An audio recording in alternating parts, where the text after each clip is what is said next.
학교에 강의하는 방법은 한 과가 끝나면 다음 과가 들어가기 전에는 반드시 복습을 하는 것입니다. 왜? 중요하니까. 복습은 왜 합니까? 배웠던 걸 안 잊어버리고 다시 새기고 또 새기기 위한 것이 복습입니다. 그리고 예수님의 교육 방법도 반복해서 또 하고 또 하고 말씀을 하십니다. 그래서 오늘 우리는 1과 우리가 배웠지 않습니까? 1과에 대해서 오전에 뭐에 대해서 배웠나요? 복음에 대해서 배웠습니다. 복음에 대해서 배웠는데 복음의 기원이 무엇이라고 했어요? 복음의 기원. 복음의 기원은 하나님의 복음. 복음의 기원은 하나님이다 라고 했어요.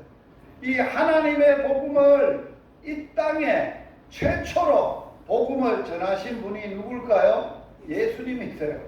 예수님이 이 땅에 오셔서 처음으로 하나님의 복음을 우리에게 전파하셨어요. 뭐라고 전파하셨느냐? 때가 찼습니다. 때는 하나님의 시간을 얘기합니다. 하나님이 이 땅에 하나님의 일을 시작하는 시간, 하나님의 나라를 시작할 시간이, 약속했던 하나님의 그 시간이 이룰 시간이 다 됐다는 거예요. 그걸 때라는 거예요. 그 때를, 하나님의 때는 성경에 이 때를 표현할 때 크로노스는 24시간을 나타내는 단어고 카이로스라는 단어를 쓰는데, 카이로스는 하나님이 인간 삶의 시간에 개입을 하셔서 하나님이 인간들을 통하여 일하시는 것을 카이로스 때, 하나님의 때라고 이 얘기를 하는 거예요. 오늘 복음학교가 행복한 교회 하도록 하나님이 예정하시고 작정하신 때가 돼서 오늘 시작하는 거예요. 그걸 말하는 거예요. 하나님이 계획하셨던 일을 시작하는 때가 됐다. 그리고 하나님의 복음의 주제가 뭐냐? 하나님의 나라라는 거예요. 하나님의 나라. 하나님의 나라는 장소나 지역적인 개념이 아니라 통치적인 개념이라는 걸 잊어버리면 안 돼요. 자, 따라서 해보세요. 하나님의 나라는 장소적 개념이 아니라 통치적 개념이다. 통치적 개념이다. 자, 하나님의 나라가 내 마음에 들어왔다 하는 것은 내 마음의 장소적인 의미가 아니라 내 마음과 생각과 인격을 통치하신다 라고 말하는 거예요. 그게 하나님의 나라의 임함이라고 말하는 거예요. 그리고 하나님의 나라가 가까웠는데 세상 나라에 살던 사람이 하나님의 나라로 가려면 두 가지를 반드시 해야 된다. 첫째 뭐라 그랬어요? 회개. 두 번째는 뭐예요? 복음을 믿음. 이 회개와 믿음이 두 가지가 반드시 같이 가야 돼요. 하나만 가면 안 돼요. 믿음만 가도 안 되고 회개 없는 믿음으로 가면 하나님 나라에 제대로 못 가요. 또 회개만 하고 믿음이 없으면 온전히 하나님의 나라로 갈 수가 없는 거예요. 그래서 회개라는 것은 핵심적으로 뭘 말한다 그랬어요? 방향 전환, 목적 전환, 이것이 회개라고 했어요. 그리고 믿음이라는 것은 뭘 얘기하느냐? 인격적 신뢰. 내가 그분을 내 주인으로, 인격적으로, 나의 구주로, 구세주로 인격적으로 신뢰하고 전적으로 의지하는 것. 그게 전적 의지가 뭐냐? 100% 의지하는 것이 믿음이라는 거예요. 그 믿음이 없이는 이론적이고 논리적이고 이런 믿음으로는 천국에 못 가요. 반드시 이런 믿음, 복음을 믿는 요 복음이. 그래서 마가는 복음을 어떻게 기술을 했다고요? 마가복음을 시작하면서 마가복음 1장 1절에 하나님의 아들, 예수가 하나님의 아들이고 하나님의 아들은 예수님이시고 그 예수님이 그리스도, 구원자. 그리스도란 말은 구원자, 구세주, 메시아, 라는 뜻이에요. 그리고 그분이 그 복음이 시작을 하였다라고 하는 거예요. 하나님의 복음이 이 땅에 하나님의 나라가 시작이 되도록 하나님이 하나님의 아들을 이 땅에 보내셨는데 그 아들의 이름이 예수라는 거예요. 그 아들이 이 땅에 와서 하신 사역이 그리스도라는 거예요. 구원하시는 사역, 구원자로 사역이 하나님의 복음이 시작되고 하나님의 나라가 시작됐다는 거예요. 예수님이 이 땅에 오시기 전에는 하나님의 나라가 이 땅에 없었어요. 있을 수가 없었어요. 하나님의 통치가 이 땅에 없었다는 거예요. 그러나 하나님이셨던 하나님의 아들이 몸을 입고 이 땅에 오심으로 인하여 그분으로 인하여 복음이 하나님의 복음이 하나님의 나라가 시작됐다는 거예요. 그 예수님을 만났던 바울이 복음을 뭐라고 설명을 했다고요? 요거는 설명이고 복음을 핵심적으로 얘기하면 복음은 우리 주 예수 그리스도가 복음의 본질이요 핵심이에요. 할렐루야. 그걸 잊어버려요. 그런데 우리가 다 교회 다니면서 예수님이 하나님의 아들이시고 예수님이 그리스도시고 예수님이 주님이신 것을 다 알아. 자, 아는 거하고 믿는 거하고 같을까요? 틀릴까요? 틀려요. 알아야 믿지만 아는 자체가 믿음은 아니에요. 성경에서 말하는 믿음은 구원 얻는 믿음, 참된 믿음, 인격적으로 내 성품과 힘과 능력과 뜻을 다하여 인격적으로 그분을 의지하고 믿고 신뢰하고 사랑하는 것이 믿음이라는 거예요. 그런 믿음을 가지려면 그거는 믿음은 사람이 터득해서 되는 게 아니에요. 배워서 되는 것도 아니에요. 지식으로 알아서 되는 것도 아니에요. 하나님이 위에서 우리에게 부어주셔야 돼요. 처음 들어보는 이야기예요. 왜? 눈만 물뚱물뚱하고 아멘도 안 해요. 믿음은, 참된 믿음은, 구원 얻는 믿음은 사람에게서 나는 것도 아니고 어떤 방법으로 되는 것도 아니고 하나님이 위에서 우리에게 부어주셔야 된다니까. 그 부어주시는 것이 뭐냐? 성령이라는 거예요.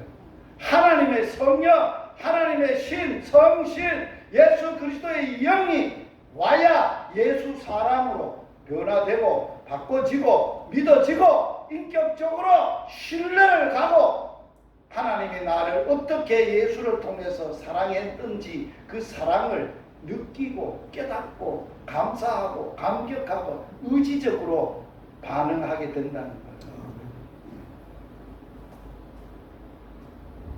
오늘은 제2가 오후에 지금까지는 복습입니다. 복습. 잊어버리면 안 되겠죠. 중요하죠. 오늘 강의한 것은 오전 오후 강의한 것은 제가 집에 돌아가면 바로 유튜브에 올립니다. 행복강교회 복음학교 1강, 2강 동영상을 올립니다. 그러면 집에 가서 유튜브로 들어오셔서 다시 또 들어보세요. 오늘 낮에 했던 강의를 유튜브로 들을 수 있어요. 그걸 듣는데 어떻게 들으면 더 잘 들을 수 있나? 집에 큰 텔레비가 있으면 그 유튜브를 키고 나면 영상에 그 위에 TV 이렇게 줄줄 이렇게 TV가 딱 떠요. 그걸 누르면 유튜브가 TV로 바로 나와요. 얼마나 좋아요. 할렐루야. 그런 세대에 사니까 좋지요. 자, 제2과는 뭐라고요? 이거 모르는 사람 누가 있어요? 예수님 다 아시죠? 믿지요? 그런데 믿음이 없어. 믿는다고 하면서는 진짜 안 믿어. 아는 거지. 내가 배워서, 들어서, 외워서 성경을 통해서 지식적으로 아는 거지. 믿는다면 그렇게 안 살죠. 그분을 그런 분으로 진짜 예수님이 어떤 분인가를 그분을 믿는다면 지금 우리가 믿음 생활하는 것처럼 이렇게 해서 안 살죠. 살 수가 없죠. 그걸 오늘 여러분들이 은혜가 임하기를 바라요. 예수님을 알리는데 누군가를 소개하는데 어떻게 소개를 해야 되느냐? 자, 성경에 보면 마태복음 16장 15절 16절에 보면 제자들을 12를 불렀는데 제자들이 다 예수님을 따라다닌 제자들은 삶의 큰 변화를 경험했던 사람이에요. 지금까지 아버지하고 고기 잡아먹고 또 그걸 팔아가지고 등 뜨시고 또 배불리 먹고 그냥 일반적으로 그렇게 살았던 사람이에요. 그런데 예수님이 어느 날 만나가지고 너 나하고 살래? 나 따라올래? 그러려고 그러면은 너는 아비도 버려두고 그물도 버려두고 배도 버려두고 나 따라와. 나 따라오면 지금은 고기 잡아먹고 살았지만은 사람을 낚아서 살게 될 거야. 그 말을 듣고는 예수님 따라다녔던 사람이 12명이라. 그 사람들은 뭐한 사람이요? 예수한테 미쳐서 뭐도 버렸다고? 배도 버리고 아버지도 버리고 집도 버리고 직장도 버리고 형제들도 다 버리고 예수만 따라다닌 세월이 3년이 가까웠어요.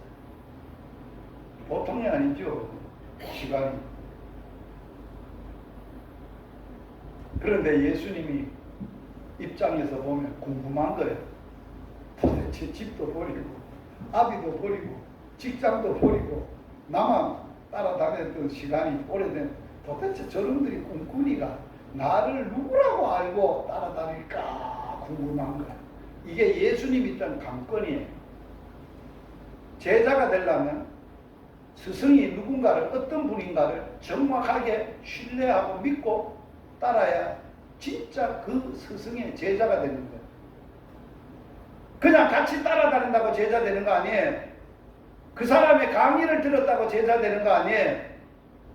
진짜 제자는 그 사람의 생각과 가치관과 비전과 꿈과 삶과 모든 것을 그대로 받고 그 사람의 마음으로 선생님의 마음으로 선생님의 꿈으로 선생님의 생각으로 사는 사람이 진짜 제자라는, 선생 닮은 제자라는.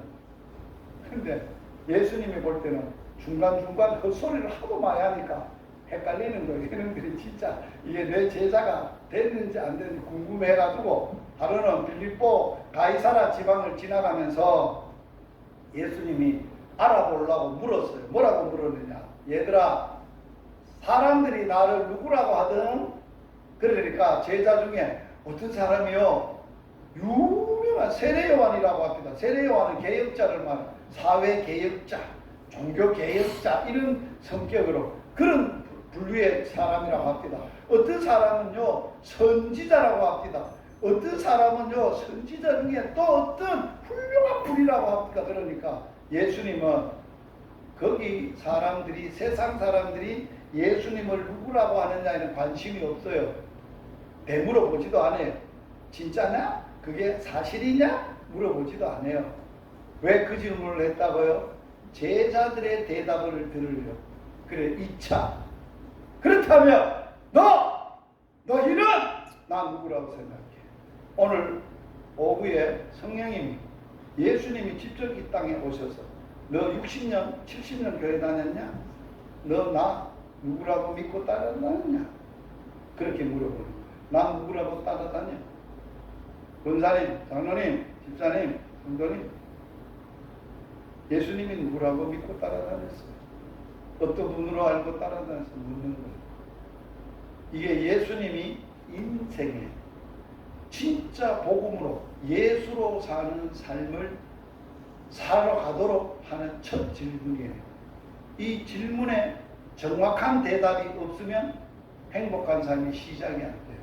예수가 없는데, 예수가 있어도 진짜 예수님이 아니고 가짜 예수님이 있는데, 진짜 예수가, 이름은 예수인데 진짜 예수님이 아니야. 무당도 또 일반 귀신들도 예수 다 알아요. 알아요. 귀신들도 귀신같이 예수 알아봐요. 그런 수준이 아닌 진짜 예수님이 어떤 분이신지 물었어요. 그 중에 제자 중에 대표로 시몬 베드로가 대답을 했어요. 뭐라고 대답했는지 한번 읽어보겠습니다. 시작. 시몬 베드로가 대답하여 이르시되 주는 그리스도시요 살아계신 하나님의 아들이시니이다.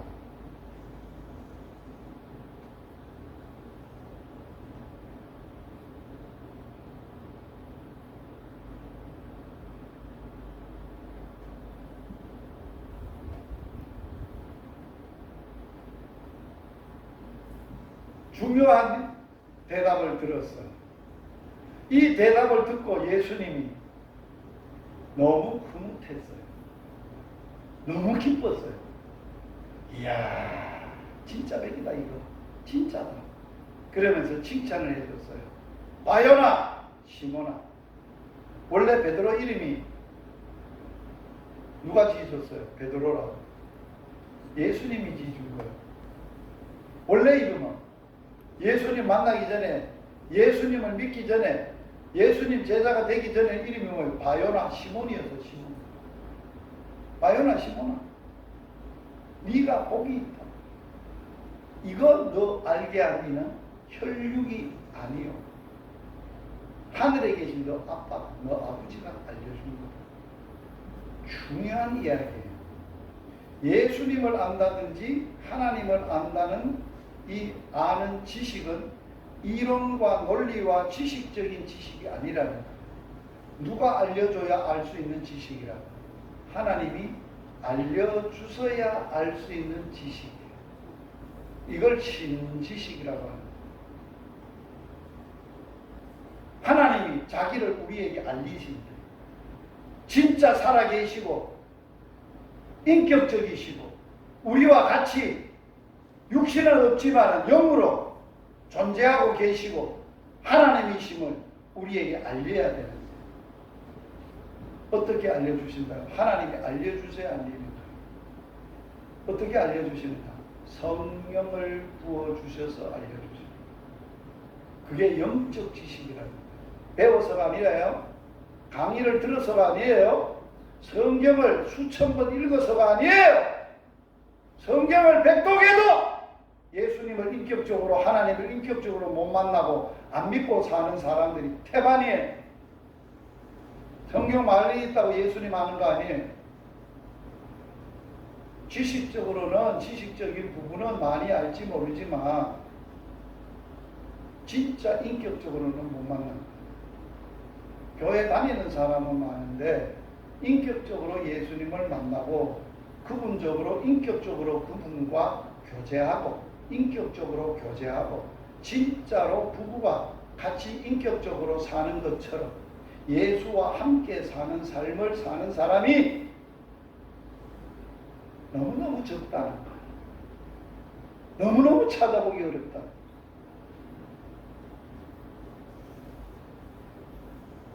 너희가 진짜 나를 알고 나를 믿고 나를 그렇게 살아고 나와 함께 살면서 나로 사는 삶을 살며 어찌 그렇게 사느냐? 하나님이 탄식합니다.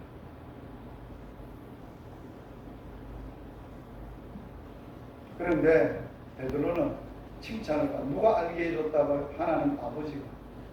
성경에 보면 복음이 이렇게 우리에게 오면 우리가 하나님의 자녀가 되는 거예요. 원래는 누구 자식이었어요? 마귀 자식이었어요. 예수 만나기 전에 모든 사람은 육신으로, 혈통으로 부모 밑에 태어나면 아담 안에서 출생하여 살면 다 마귀 자식들이에요. 그런데 하나님의 자식이 되려면 어떻게 돼야 진짜 하나님의 자식이 된다고요? 물과 성령으로 거듭나야 하나님의 자식이 되는 거예요. 그런데 거듭났다는 증거가 있어야 돼요. 성령으로 거듭난 증거가 뭐예요? 증거가 뭐예요? 내가 하나님의 확실하게 자녀야. 나는 하나님이 내 친아빠처럼 아빠야, 내 아빠 아버지야 라고 어떻게 말하고 증거하고 확신할 수 있어요? 성경에는 이렇게 얘기합니다. 양자의 영, 곧 성령님이 너희 안에 있는 너희 영으로 말미암아 너희를 하나님을 부르되 아빠 아버지로 부르게 하시느니라. 하나님을 내 아빠라고 부를 수 있는 사람은 어떤 사람만 부를 수 있어요? 자, 대한민국에 사람이 수많은 사람이 있지만 나보고 아빠, 아빠, 아버지 부를 수 있는 사람은 몇 사람? 3사람밖에 없어요. 나를 닮아서 내 성격도 닮고 모양도 닮고 나를 쏙빼 닮아가지고 내가 낳았던 분신, 내 분신, 그 자식들만 나를 아빠, 아버지라고 부를 수 있어요. 아버지라고 부를 수 있어요. 그런데 하나님 아버지라고 부를 수는 있어요. 그런데 하나님 아빠, 아버지라고는 잘 못 불러요. 왜 그럴까요? 부르면 어색하고 진짜 아빠, 아버지 맞나? 이럴 수도 있어요. 그런데 성령을 통해서 하나님을 인격적으로 알고 만나고 예수님을 만나게 되면 하나님을 진짜 내 친아빠, 아버지로 부른다는 거예요. 믿는다는 거예요. 그 아빠로 산다는 거예요. 아빠, 아버지로. 제가 무슨 기도를 하든지 기도할 때마다 아빠, 아버지 이렇게 기도하는 거 들으셨죠?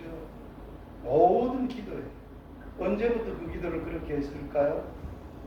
진짜 성령 받았어. 하나님이 내 친아빠가 되었어. 저는 초등학교 1학년 때 엄마가 돌아가셨어요. 간염을 앓다가. 아버지는 중학교 2학년 때 고혈압으로 쓰러져가지고 아버지가 물려준 게 고혈압이에요. 지금도 고혈압 알약 하나 먹어요. 엄마가 물려준 간염을 하나 먹어요. 엄마는 그런 것밖에 자식들한테 못 물려줬어요. 그래 일찍 돌아가셔버렸어요. 중학교 2학년 때. 제 인생의 가장 비극. 먹고 사는 게 비극이 아니에요. 인생에 어려운 게 비극이 아니에요. 아빠가 없는 게 비극이에요. 아빠라고 부를 사람이 없는 게 비극이에요. 아빠가 중풍으로 쓰러지셔서 아빠를 케어를 해야 돼. 남자 사형제, 여자 사형제, 10남매를 낳았는데 둘은 흥진하다가 죽고 지금 8남매인데 남자 넷, 여자 넷인데 제가 끝에서 9번째 아들이에요. 내 동생이 있어요. 남자 동생이. 내 위에 누나가 4사람이 있어요. 그런데 그 누나들 내 위에 바로 위에 2살 위에 누나 나, 내 밑에 동생만 엄마 돌아가시고 살게 됐어요.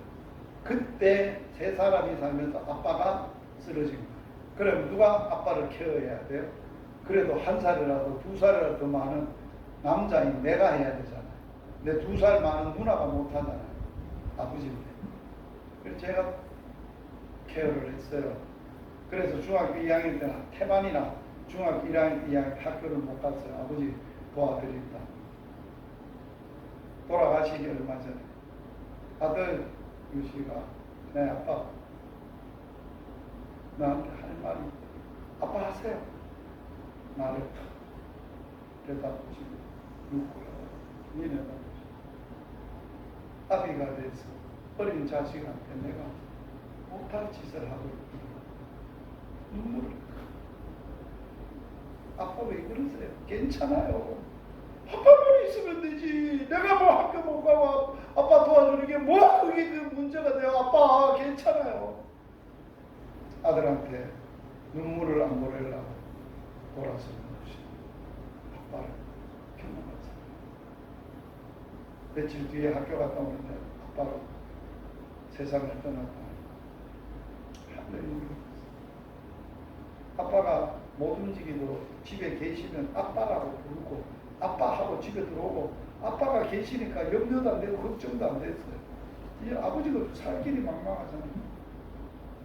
어느 날 예수를 만나 예수님을 믿고 어느 날 기도원에 올라가서 기도를 하고 성경을 받으려고 몸부림치고 있는 성령이 임하셨어요. 산에서 산기도하고 소나무를 붙들고 기도하다가 소나무가 부러지고 뭐 성령이 임해서 춤을 추고 그러다가 한마디 하나님을 아빠 아버지로 확신 있게 됐고 믿게 됐고 그리고 나서는 이제는 이 세상에 가장 행복한 사람이 내가 하고 큰 손을 들고 하나님 아빠 최고 멋진 아빠 최고 내 아빠로 살아계시고 모든 것 다 하시는 거 아빠 그래가지고 한없이 기도하고 그날 이후로 한 번도 그 아빠가 나를 외면한 적도 없으시고 싫다 소리 하신 적도 없으시고 나의 약함을 아시고 몇 번 쓰러져도 부둥켜 안고 살리시고 일으키시고 하셨어요. 오늘 이 자리에 있기까지라도 그 아빠가 살아계시니까 갑니다.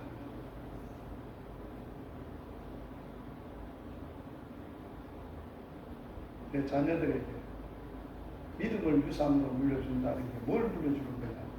살아계신 하나님을 인격적으로 경험했던 나를 그 하나님, 자녀들도 똑같이 경험하고 그 하나님 아빠로 행복하게 살 수 있도록 대물림하는 게 믿음의 대물림이에요.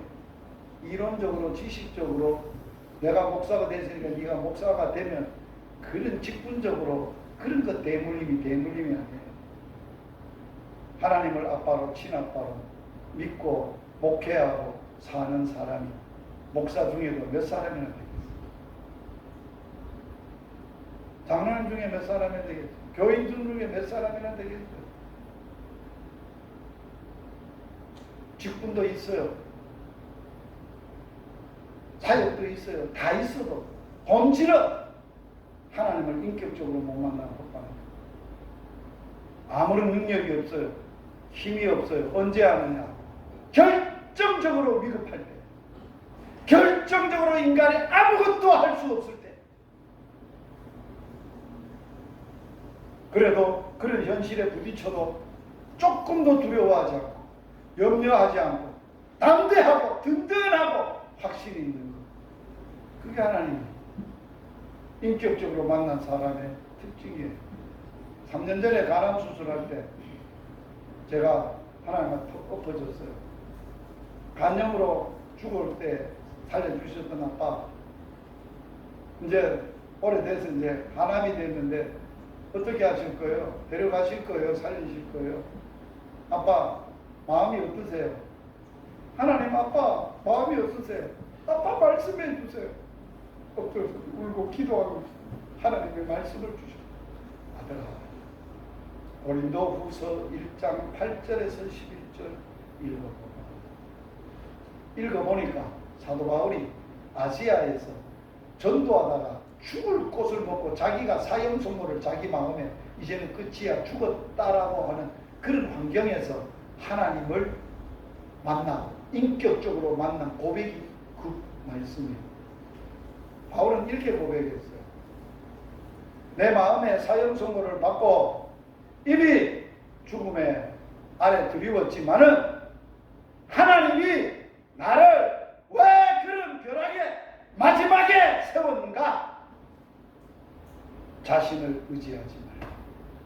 죽은 자를 살리시는 하나님만 의지하고 봉사역하라고 했다고 간증하고 있습니다. 바울이 그런 사건이 아니면 인격적으로 100% 하나님을 의지하고 사역을 할 수 없었을 거예요. 죽음에 가봐야 하나님 의지하는 그 하나님이 살아계시고 그 큰 구원에서 그 큰 사망에서 나를 건지셨고 또 건지실 것이고 이후에도 건지시기를 확신한다고 그는 간증하고 있어요. 많은 사람에게 기도를 부탁해라. 많은 사람의 기도로 많은 사람이 하나님께 감사하게 하려 하십니다. 그 말씀 그대로 저를 치료하셨어요. 놀라우시죠? 저만 그럴까요? 여러분들의 아빠는 하나님은 아빠가 아니신가요? 그냥 아버지신가요? 의붓 아버지신가요? 그냥 어디 이웃의 아저씨인가요? 그건 아니잖아요. 하나님이 그렇잖아요. 그래서 오늘 제가 이 말씀을 드리는 이유가 있어요. 제가 오늘 예수님을 여러분들에게 가르쳐야 되는데 이렇게 이론적으로 예수님은 누구 역사적인 인물이다 뭐 이론적으로 가르쳐야 소망이 없어요. 실제적인 것은 오늘 본문 베드로가 고백한 것만 무슨 뜻인지 어떤 분인지 그분을 내가 어떻게 만나서 그분을 진짜 내 그분으로 이 고백함 이런 분으로 고백하면 오늘 공부는 끝이에요. 이론적으로 성경적으로 여기에 다 준비되어 있어요. 구약의 증거 뭐의 증거 다 있어요. 이런 말씀을 다 공부해도 시간이 모자라고 없지만은 그러나 오늘 본문 가운데 있는 세 마디의 말씀을 여러분들이 꼭 기억하시고 아시고 확신을 할 수 있는 체험을 할 수 있는 은혜가 가장 중요하다는 거예요. 우선 펴세요. 우선 펴시라. 여러분들이 하나님을 내 마음에 인격적으로 모시려면 그분을 내 가슴에다 손을 얹으시고 저를 따라서 그분을 인격적으로 모시도록 고백을 했어요. 이 고백은 입의 고백이 안 돼요. 지식의 고백도 안 돼요. 오직 이 시간에 성령님께서 친히 여러분들에게 임하셔서 여러분의 영적 고백이 되도록 주님에 대한 영적 고백이 되도록 성령이 역사해야 주님을 만나는 거죠. 다른 방법은 없어요. 다른 길은 없어요. 자, 저를 따라서 하세요. 예수님은 나의 주님이십니다. 예수님은 나의 주인이십니다. 예수님은 살아계신 하나님이십니다. 예수님은 나의 살아계신 하나님의 아들이십니다. 예수님은 나를 죄에서 죽음에서 사단에서 지옥에서 심판에서 구원하여 주신 구세주이십니다. 그리스도이십니다. 아멘. 아멘. 매우 중요해요. 이거는 여러분들이 그렇게 고백을 했으면 실질적으로 성령님이 오셨으면 성령님의 고백이라면 오늘부터 바꿔질 거예요. 뭐가 바뀌어지느냐? 주님이 내 인생의 주인이시라면 고백을 하고 믿고 확신하기 때문에 이제는 주인의 결정대로 주인이 인도하시는 대로 내 계획이 내 남은 인생에 내가 지금 살아온 삶의 걸음에 모든 것이 그분의 계획 속에 그분의 결정 속에 그분의 인도 속에 이루어 왔다는 것을 믿고 신뢰하고 그분을 의지하고 무슨 일이 있고 현실에 다급한 일이 있으면 그분 주인에게 물어봐야 돼요. 주인님, 이런 일이 있는데 내게 왜 이런 일이 있을까요? 내 인생의 주인이 주님 아니십니까? 주님 알려주세요. 주님은 다 알고 계시지 않습니까? 주님은 이 일에 어떻게 해야 되는 방법도 알고 있지 않습니까? 내게 알려주세요. 말씀해 주세요. 그러면 주님이 알려주세요. 기도하십니다. 성령으로 알려주세요. 알려주시면 그분이 알려주시는 대로 해요. 그분은 알려주시지도 않았는데 그 사건에 대해서 말씀도 안 했는데 내 생각대로 시간이 없다고 상황이 어렵다고 움직이시면 그때부터 하나님으로 사는 게 아니에요. 주인으로 사는 게 아니에요. 내 의지로 내 생각으로 내 결정으로 내가 주인 노릇하고 내가 주인 돼서 사는 거예요. 그런 훈련 해보셨어요? 복음학교는 그런 훈련 안 하는 학교예요. 그건 그런 훈련 안 하면 지식적으로 뭐 모르는 게 어디 있어요. 수만큼 가르쳤고 공부도 했고 다 알고 있는데 또 그거 시간 내서 점심 먹고 식근지 와서 잠이 오는데 또 들어야 돼? 그런 이유가 없잖아요. 그렇게 피곤하게 있을 수가 없잖아요. 그런 훈련을 오늘 깨달았으면 배웠으면 오늘부터 돌아가셔서 훈련을 하셔야 된다. 그러면 달라져요. 삶이 달라지고 인생이 달라지고 놀라운 것들이 다 달라집니다.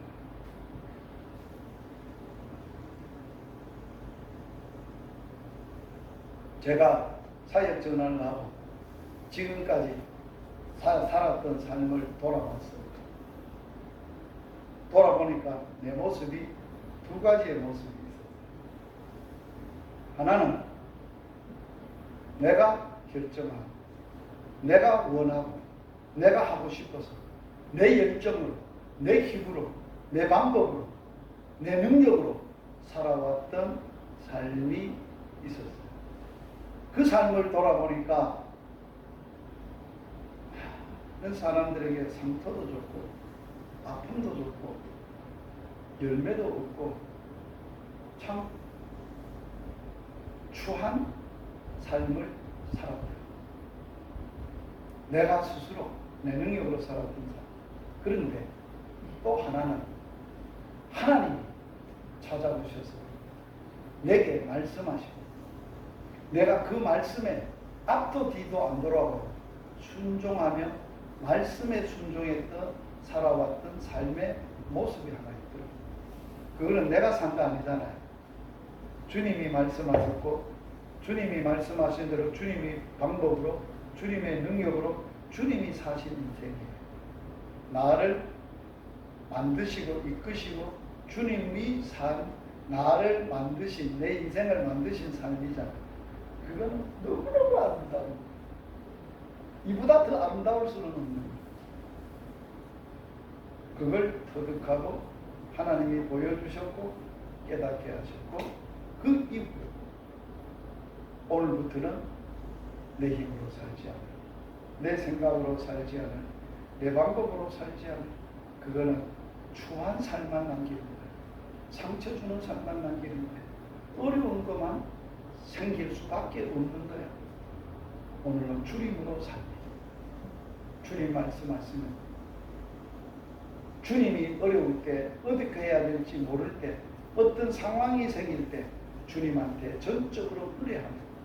주님이 말씀해 주시는 대로 주님이 하라는 대로 살기다. 그게 복음 사역을 3년째 살고 있는 사역이에요. 행복한 일. 이게 예수 믿고 하나님을 아버지로 믿고 예수님을 나의 구세주로 믿고 그리스도로 믿고 주인으로 믿고 사는 행복이에요. 이 행복이에요. 내가 좋아하는 거 뭐 하려고 하다가도 아빠가 안 좋아하면 안 되는데 아빠 어때요? 아빠 어떤데요? 그래 내가 그 별로다야 안 할게. 내 좋아한다고 하면 안 되잖아요. 아빠 좋아하는 대로 해야 안 해. 그럼 하나님 얼마나 이뻐하시면 이런 바에 철 들었네. 이제 아버지도 마음도 알고 아버지의 생각도 알아. 이 헤아려 보려고 하고 물어보고 그렇게 살려고 하네. 이쁘다는. 그래서 그 아들을 통하여 하나님 한없이 일하실 거예요. 나타내실 거예요. 보이실 거예요. 같이 사실 거예요. 요한복음 14장 23절과 21절과 23절 두 절에 보면 내 말을 지키는 자는 나를 사랑하고 하나님을 사랑하는 자예요. 하나님을 사랑하는 자는 우리가 그에게 나를 나타내리라. 하나님의 말씀을 순종하고 지키는 자에게는 내가 그에게 가서 거처를 그와 함께 할 거다. 거처를 함께 하면서 자신을 나타내는 사람은 누구를 통해서 순종하는 사람. 말씀을 순종을 하는 사람. 예수님이 왜 하나님이 전적으로 나타날 수밖에 없는지 알아요? 100% 순종하십니다. 하나님의 온전한 아버지의 능력, 아버지의 영광. 그래서 예수님은 말씀하는 내 영광은 없어. 다 내 속에 있는 아빠의 영광이야. 내 말을 해도 내 뜻이 없어. 다 내 속에 있는 아빠의 뜻이야. 일을 해도 내 일이 아니야. 하나님 아빠의 일이야. 하나님이 일하시는 거예요. 그래서 그분은 하나님의 일하심을 보고 일을 하고, 하나님의 음성을 듣고 일을 하시고, 모르면 하나님 앞에 기도하고 물어보고 하나님의 가르치심을 받고 사셨던 분이 예수님이에요. 육신을 입고 이 땅에 사셨던 예수님, 그래 사셨어요. 예수님도 그래 살았는데 시건방지게 네가 멋들어지게 살아보겠다고 하나님을 무시하고 하나님도 없이 네 열정으로 산다고요? 안 되지요. 그러면 안 되지요. 그래서 이제 결론입니다. 결론을 맺으려고 합니다. 고백은 다 한 거고, 자, 하나님이 이런 말씀을 하셨어요. 고백을 한 사람들에게 뭘 말씀을 했느냐? 자, 나의 신앙 고백. 예수님은 금방 따라서 하셨잖아요. 가슴에 손을 얹고 성령이 말하는 대로 고백을 하셨잖아요. 이 고백을 하고 이 고백대로 성령님을 통해서 성령님이 오셔서 예수님이 나의 주인으로, 예수님이 나의 구세주로, 구주로, 예수님이 나의 살아계신 하나님으로 믿고 하나님으로 사는 사람들에게 주시는 5대 축복이 있어요. 하나님으로 사는 자에게 주시는 몇 가지 축복이 있다고요? 5대 축복. 5대 축복이 있어요. 행복이 있어요. 자, 첫째, 어떤 복이라고요? 가장 이 세상에서 복받은 사람이다. 할렐루야. 예수님이 뭐라고 그랬어요? 바요나 시모나, 너가 복이 있도다. 너가 복이 있도다. 무슨 복? 네가 이 세상에 복 중에 복을 받았다.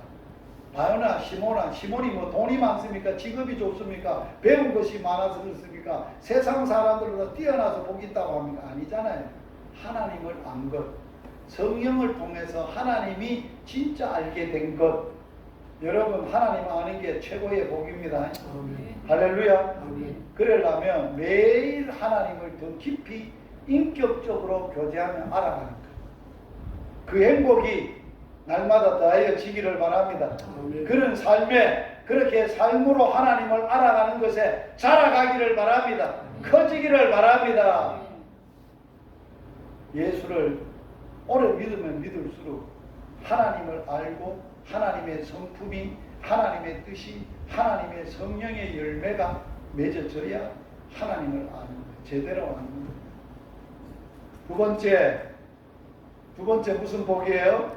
삶의 네, 삶의 터전이. 자, 이 반석 위에, 반석은 뭐를 말합니까? 집을 지으면은 반석 위에 집을 짓잖아요. 인생의 건축물의 기초를 말하는, 기반을 말하는 거예요. 자, 예수 믿는 사람들은 삶의 기반이 세상적인 스펙이 아니라고요. 박사학위 받은 거, 세상에서 돈 많이 번 거, 세상에서 명예를 얻은 거, 그런 것이 자랑거리가 되는 사람은 그게 자기의 스펙이에요. 인간의 기반이에요. 그 위에 서서 살아요. 그거는 파도가 치면 모래 위에 지은 집과 같아서 순식간에 무너지고 무너짐이 심해. 한순간에 미끄러져 땅에 떨어져요. 그런데 반석 위에 집을 지는 내 기초가 누구라고? 예수님, 하나님. 하나님이 내 인생의 기반이야. 내 인생의 보장이야. 아멘. 제일 든든하잖아요. 전 나의 반석 대신이 그 위에 내가 서리라. 그 위에 내가 서리라. 찬송만 하지 말고 그 위에 서서 살면 세상이 아무리 흔들어도 안 흔들려. 끄떡없어요. 튼튼하게 살아갈 수 있어요. 세 번째, 주님을 알아가면 알아갈수록 교회가 교회되는 거예요. 진짜 교회는 주님이 아는 것이 교회예요. 주님이 교회에, 아름다운 교회는 주님을 가장 많이 닮은 교회가 가장 아름다운 교회예요. 가장 큰 교회예요. 재정이 많고 숫자가 많고 사업이 많은 교회가 대한민국에서 가장 큰 교회가 아니에요. 유튜브에 쏙 프로그램에 보세요. 대한민국의 10대 가장 큰 교회 1번 순복음 조항교회 숫자 뭐 몇십만, 그 다음에 2번 뭐 무슨 교회. 그거는 사람이 세상적인 사람의 숫자나 뭐 그런 걸로 기준을 세운 거고, 하나님의 기준은 그런 데 있는 게 아니에요.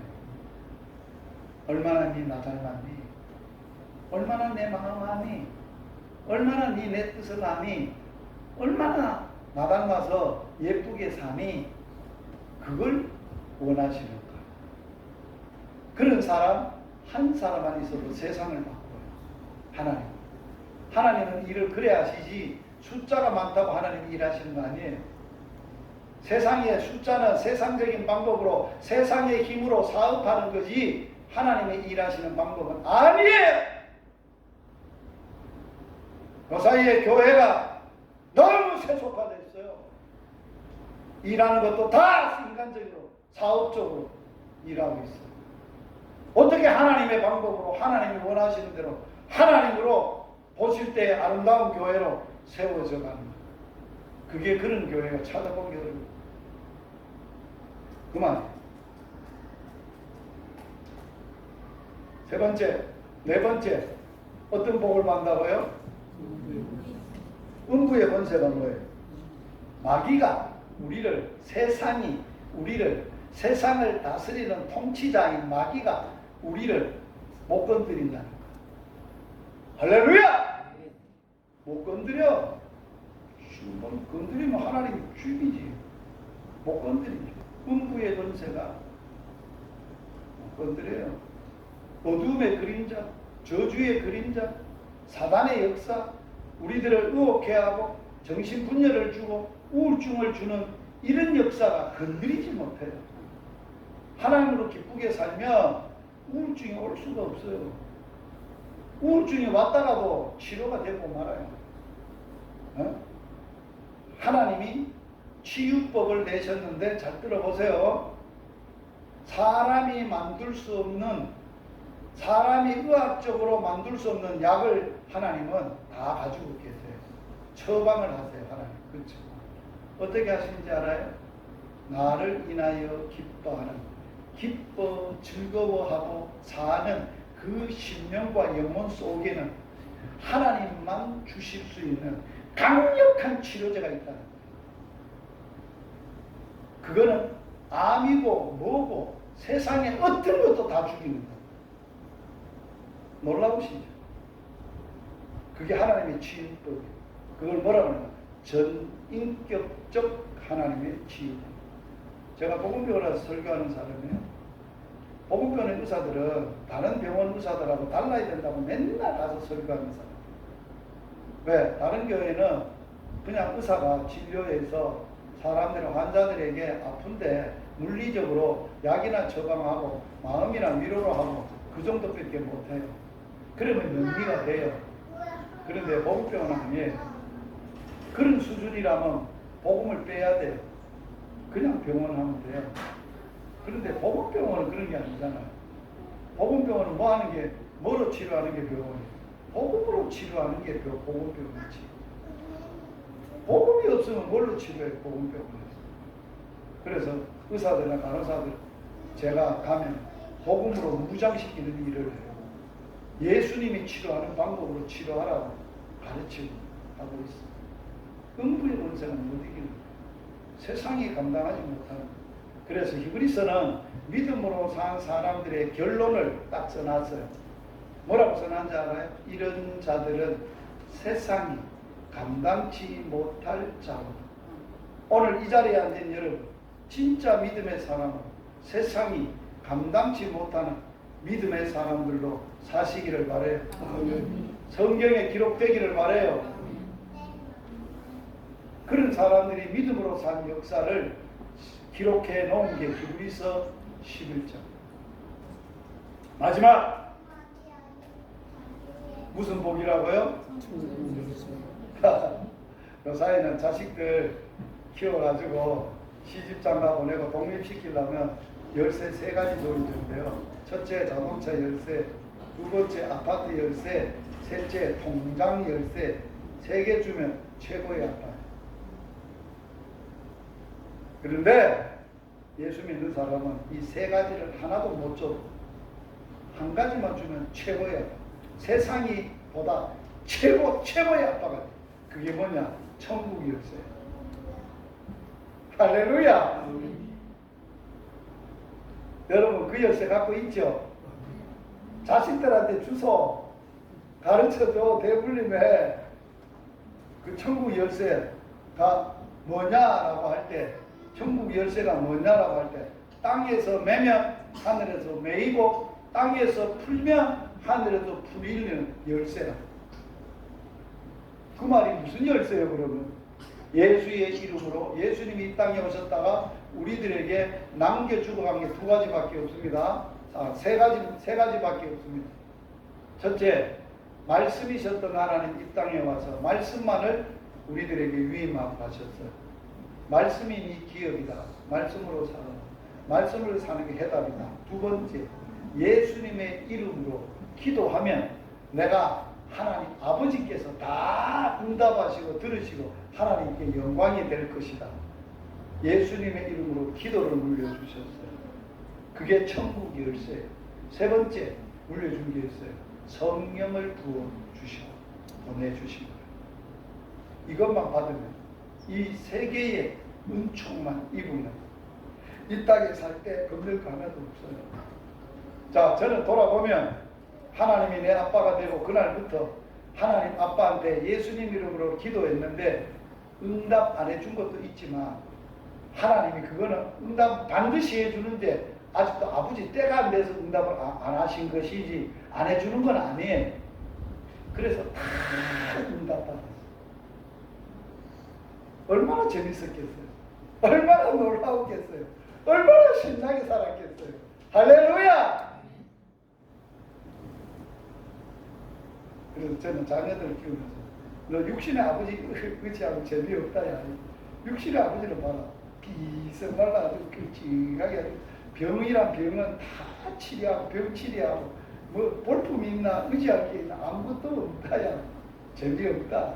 그런데 육신의 아버지가 의지하는 하나님이 너 아빠만 되면 아버지처럼 행복하고 못하는 게 없고 안 되는 게 없고 다 할 수 있다. 그래 살 거다. 그래서 그 하나님을 대물림했고 그 복을 대물림했어요. 이제는 저는 세 자녀 언제 내가 천국에 가도 눈 감아도 명료가 하나도 안 돼. 왜? 내가 없어도 나보다 더 좋은 완벽하신 하나님 아빠가 저들의 아빠니까. 나는 저들 일일이 못 따라다녀. 내가 어떻게 하와이 이 열방장에 따라가고 제주 열방에 따라가고 하겠어요? 못 따라가요. 그래서 하나님, 우리 큰딸내는 미국 하와이 열방대학에서 지금 있어요. 손자들 다 데리고 가서. 그래서 손자가 거기서 태어나서 이제 손자 보러 갔다 왔어요. 6월달에 9번째 손자가 태어났어요. 기분이 좋아서 미국까지 갔다 와. 그리고 막내는 제주 열방에 있는 거예요. 그래서 내가 하나님을 기도하다 어떤 김동건 목사님을 식사를, 목사님 우리가 열방으로 다 통하는 겁니다. 나는 진주 열방, 우리 막내는 제주 열방, 우리 큰딸은 하와이 열방.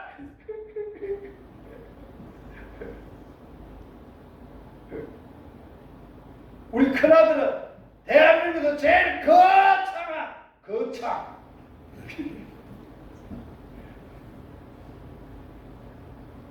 자, 여러분, 이 하나님이 주시는 5가지의 복을 들어보니까 이것만 해도 족하겠죠. 부족함이 없겠죠. 이게 예수님을 인격적으로 알고 사는 자들의 행복이라는 거예요.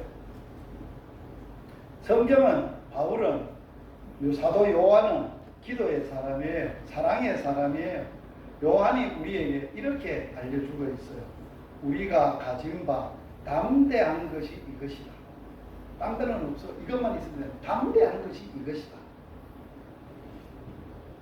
그를 향하여 우리가 가진 바 담대한 것이 이것인데 그분의 뜻대로 무엇을 구하면 들으신다. 반드시. 그분의 뜻대로 구하면 반드시 들으신다. 우리가 무엇을 구하든지 주님이 들으셨다는 것을 깨닫고 받고 믿고 알았은즉 그대로 되리라. 이게 믿음이에요. 할렐루야. 그렇게 살아는 말씀을 이제 마칩니다. 자, 복음학교는 무슨 학교라고요? 여러분들을 복음으로 세워서 복음으로 능력으로 복음으로 살고 복음을 이웃에 전하고 열방에 전하도록 하는 훈련을 하는 학교예요. 오늘 이과는 예수님이 누구신가를 지식으로 이론적으로 성경의 성경 구절을 설명해 주는 걸로 가르치고 싶지 않아요. 정말 가슴에 손을 놓고 성령님 앞에 신앙의 고백을 했고 그 신앙의 고백을 통해서 하나님이 우리에게 주시는 5대 축복을 받았어요. 그걸 받고 이제는 정말 예수님 교회는 다니면서도 예수 없이 사는 삶을 오늘부로 끝을 내자는 거예요. 오늘 이후로는 예수로 살자는 거예요. 예수님이 주인 되게 사시자는 거예요. 예수님이 하나님 되심을 믿고 살자는 거예요. 예수님이 나의 어떤 상황에서 구원자 되심을 믿고 살자는 거예요. 그분과 살자는 거예요. 그분과 사는 어떻게 산다고요? 말씀과 기도로 사는 거예요. 말씀이 없으면 그분하고 사는 거예요. 그분이 말씀이니까. 그분의 말씀을 믿고 그분의 말씀을 붙들고 뭐하고 산다? 기도하고. 기도하고 살면 다 이루어져. 다 돼. 담임 목사님 걱정되시죠? 에? 기도하지요? 하나님 앞에 올려드리면 하나님이 치료 못할 건 뭐 있어요?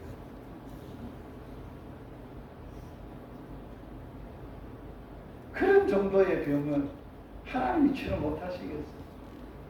그분이 내 아빠시고 그분이 하나님이시고 그분이 나를 사랑하시는 그분이 얼마나 사랑했으면 내가 절절 매고 아파하는 것보다 그분이 더 아파하실 텐데 그분이 내 아빠인데 그분이 수술 때 혼자 들으는 빚이겠어요? 하나님 아빠가 같이 안 가시겠어요? 아빠가 치료하지 않겠어요? 이게 우리의 믿음이에요. 제 간암 수술할 때 그렇게 하셨어요. 하나님. 그렇게 제가 기도했어요. 아빠 내 혼자 수술 때 안 갈래. 아빠가 같이 해주세요. 그리고 아빠가 수술해 주세요. 그래야 완벽하지 않겠어요, 아빠? 네, 기도하고 수술 때 묻었어요. 하나님이 직접 그 기도를 들으시고 그 자리에서 수술하셨어요. 그 증명을 어떻게 했냐? 나를 수술했던 의사 선생님한테 갔어요. 마지막 치료받으러 제 아내하고 둘이 들어갔어요. 선생님 정말 나를 살려주셔서 감사한데 선생님한테 내가 어떻게 보답하면 좋을까요?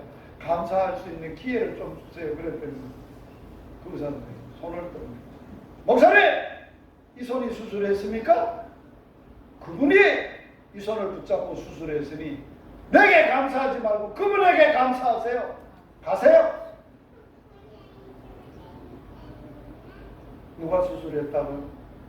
의사가 자기가 수술하면서도 누가 수술했다고 인정했다고요?